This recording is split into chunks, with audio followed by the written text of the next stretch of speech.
പാലയിൽ അതിദാരുണമായ സംഭവമാണ് പുറത്തുവരുന്നത്. ഒരു കുടുംബത്തിലെ 5 പേരുടെ മൃതദേഹമാണ് കണ്ടെത്തിയിരിക്കുന്നത്. ജെയ്സണും ഭാര്യയും 3 കുട്ടികളുമാണ് മരിച്ച നിലയിൽ കണ്ടെത്തിയത്. 4ഉം 2ഉം വയസ്സും പിന്നെ 7 മാസം മാത്രം പ്രായമുള്ള കുഞ്ഞുമാണുള്ളത്. ജെയ്സന്റെ കൈയക്ഷരത്തിലുള്ള ഒരു കത്ത് കിട്ടിയിട്ടുണ്ട്. കൂടുതൽ വിവരങ്ങൾ പുറത്തു വന്നിട്ടില്ല. പോലീസ് അന്വേഷണങ്ങൾ നടത്തിവരികയാണ്. ജെയ്സൺ തൂങ്ങി മരിച്ച നിലയിലും ഭാര്യ തലക്കടിയേറ്റ നിലയിലും കുട്ടികളെ വിഷം കൊടുത്ത നിലയിലുമാണ് കണ്ടെത്തിയിരിക്കുന്നത്.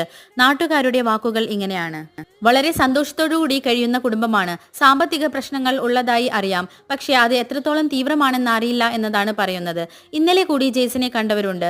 അപ്പോഴും ജെയ്സന്റെ ഒരു ദുഃഖമോ ഒന്നും കണ്ടില്ല എന്ന് കൂടി നാട്ടുകാർ കൂട്ടിച്ചേർത്തു. തലയ്ക്ക് ശക്തമായ അടിയേറ്റിട്ടുണ്ട് എന്ന് കേൾക്കുമ്പോൾ കുടുംബ പ്രശ്നമാകുമോ എന്നും തോന്നുന്നുണ്ട്. എന്ത് തന്നെയായാലും സ്നേഹത്തോടെ ജീവിക്കുന്നവർക്ക് എങ്ങനെയാണ് തലയ്ക്ക് അടിച്ചൊക്കെ കൊല്ലാൻ കഴിയുന്നത്?